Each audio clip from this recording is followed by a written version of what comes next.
The long silence. For 10 years, the name Osama bin Laden had been a ghost haunting the hallways of the CIA. In a windowless room at Langley, a group of analysts, some of whom had spent their entire careers on this one man, stared at a satellite image of a white fortress in Abbottabad, Pakistan. They didn't have a photo of his face. They only had a shadow. They called him the Pacer, a tall figure who walked circles in the garden like a prisoner in a cage he had built for himself. In the spring of 2011, the tension reached a breaking point. President Obama sat in the Situation Room, weighing the lives of his elite soldiers against a maybe. There was only a 50-50 chance the man in that house was actually bin Laden. But the order was given. Go. Into the darkness. On the night of May 1st, the moon was a sliver in the sky. At an airbase in Jalalabad, Afghanistan, 23 Navy SEALs from the legendary Team 6 boarded two black helicopters. These weren't normal aircraft. They were sleek, jagged-edged stealth hawks designed to swallow radar waves and move through the air like a whisper. As they crossed the border into Pakistan, the SEALs sat in total silence, the red interior lights reflecting off their four-lens night vision goggles. They were flying so low they could see the laundry hanging on the lines of Pakistani farms. They were under the radar, literally and figuratively, invading a sovereign nation to catch a ghost. The best laid plans. As the helicopters hovered over the Abbottabad compound, disaster struck. The air around the high walls was warmer than expected, causing the lead helicopter to lose lift. The pilots felt the settling with power, a terrifying drop. The tail of the multi-million-dollar secret aircraft clipped the wall and slammed into the dirt. In that moment, the quiet mission turned into a race against time. The SEALs didn't panic. They poured out of the wreckage, their boots hitting the gravel of the compound. The neighborhood was waking up. Lights were flickering on in the houses nearby. The clock was ticking.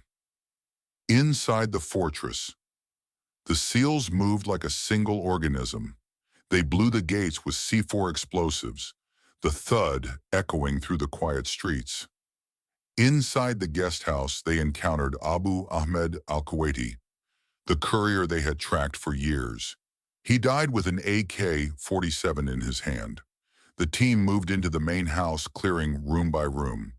It was a maze of dark hallways and children's toys. They moved up the stairs, their infrared lasers dancing on the walls. On the second floor, they encountered bin Laden's son, Khalid. He was called out by name in Arabic.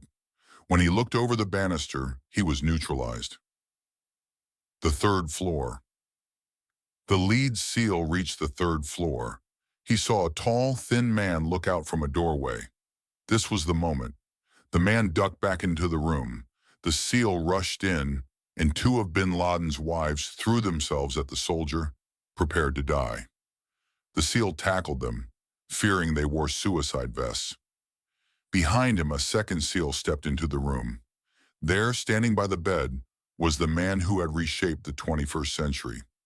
He was older, grayer, and looked nothing like the warrior in the propaganda videos. Two shots rang out. The long hunt was over. Into the radio, the words were spoken. For God and country, Geronimo. Geronimo is KIA. The race to the border. The mission was only half finished. One helicopter was a pile of burning scrap in the yard. The SEALs spent the next 18 minutes vacuuming the house. They grabbed trash bags, hard drives, and journals, a treasure trove of terror. They loaded bin Laden's body into the remaining helicopter, crammed themselves in, and blew up the crashed stealth bird to hide its technology. As they flew back toward Afghanistan, the Pakistani Air Force scrambled F-16s to intercept the invaders. The SEALs sat in the dark, watching the borderline on their GPS, knowing they were minutes away from either a hero's welcome or an international dogfight. The final shadow, when the helicopters touched down in Afghanistan, a tall, bearded SEAL stepped out and unzipped a body bag. Admiral McRaven, the man in charge of the mission, asked a 6-foot-tall soldier to lie down next to the body to confirm the length. It was a match. 24 hours later, on the deck of the USS Carl Vinson, the body was washed according to Islamic tradition, wrapped in a white shroud, and placed on a flat board. As the sun rose over the Arabian Sea, the board was tilted. The man who had caused so much fire and noise slipped into the deep, silent water, leaving the world he had changed behind him.